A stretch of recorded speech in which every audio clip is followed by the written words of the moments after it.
Shqipëria bie 11 vende në indeksimin global të korrupsionit, sipas raportit më të fundit të organizatës ndërkombëtare Transparency International për vitin 2025. Vendi ynë ka shënuar një rënje të dukshme në renditje dhe ka pësuar humbje me 3 pikë krahasuar me vitin e kaluar. Nga 42 pikë, Shqipëria ka rënë në 39 pikë. Në raportin e vitit të kaluar, Tirana zyrtare renditej e 80-ta mes 180 vendeve, ndërsa sot vendi renditet i 91-ti.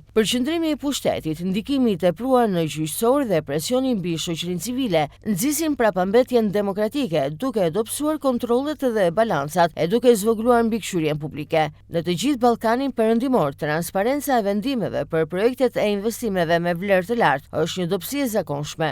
Rregullat e pezulluara të transparencës dhe kompetencat diskrecionare të pakontrolluara po i vënë fondet publike në rrezik korrupsioni, ndërsa gërruajnë besimin publik, thuhet në raport. Në raport po ashtu është përmendur edhe ishulli i Sazanit. Mungesa e procedurave konkurruese ka çuar në shfrytëzim të pakontrolluar të burimeve natyrore në Bosnjë dhe Hercegovinë, rrezik të degradimit mjedisor në rastin e ishullit të Sazanit në Shqipëri dhe i ka lejuar qeverisë së Serbisë të nënshkruajë marrëveshje sekrete me një investitor të huaj e të anulojë në mënyrë të palishme mbrojtjen e monumenteve kulturore për ta zëncuar atë me një hotel luksos, thuhet po ashtu në raport. Kosova, sipas të njëjtit raport, është vlerësuar me 43 pikë për vitin 2025, duke u renditur në vendin e 76. Malizi është vlerësuar më mirë në Ballkanin Perëndimor sa i përket luftës kundër korrupsionit. Maqedonia e Veriut me 40 pikë, ndërkohë që Serbia ka marrë numrin më të vogël të pikëve.